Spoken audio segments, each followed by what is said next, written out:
Okay, I'm using washable markers, and if you get out of the lines on this, it's not a big deal. Remember, if your marker doesn't work, just put it in the middle of this cup here, and we'll recycle those at the end.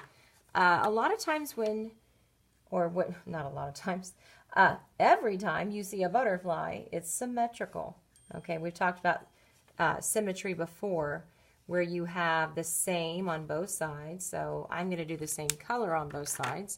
And this is really cool. It's just where you use Crayola markers, and you can use these plates as many times as you want.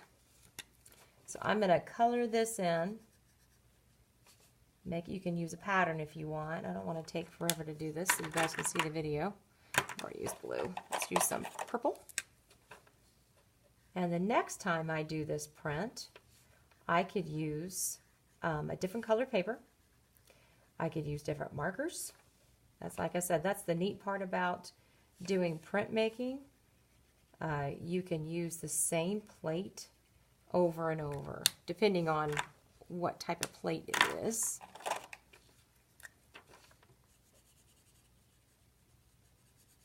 Oh, I like the yellow. Oh, see how it smeared a little bit? Looks like it's bleeding with the blue. I guess you've got to be aware of that, of course. Just trying to do this real quick, but kind of like the way it looks. And today we're just going to do the marker. And depending on how many class periods we have left before the end of school, we might use some tempera paints. We might use maybe some inks. See if they haven't dried out. Now, another green, a lighter green.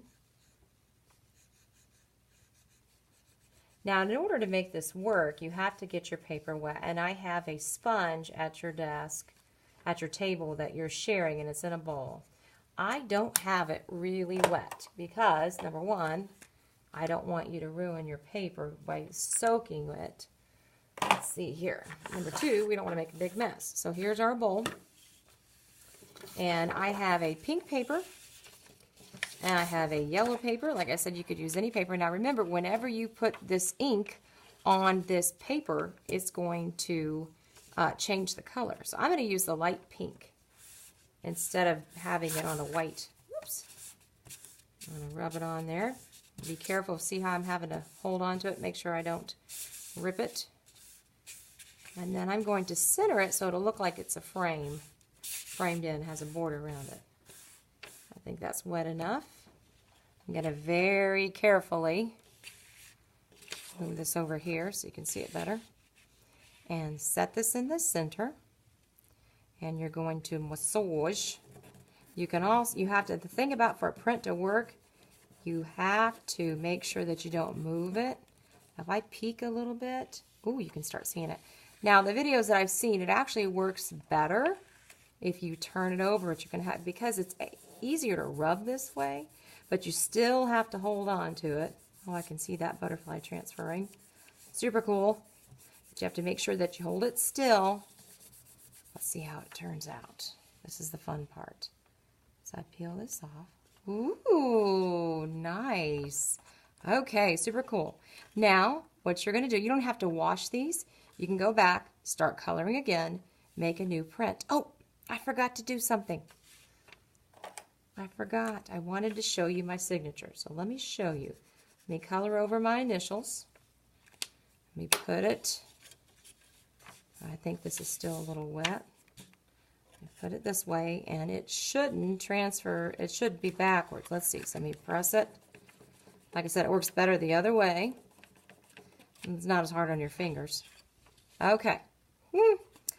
My example is kind of hard to see, but the M, obviously, if you flipped it backwards, it'd be fine. But if you look real close, the P is backwards. So do not do anything with the letter in it.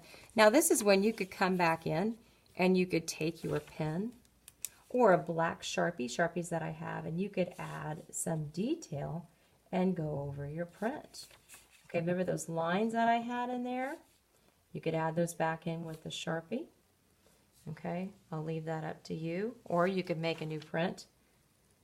Pretty cool. So this is our printmaking that we're going to do today.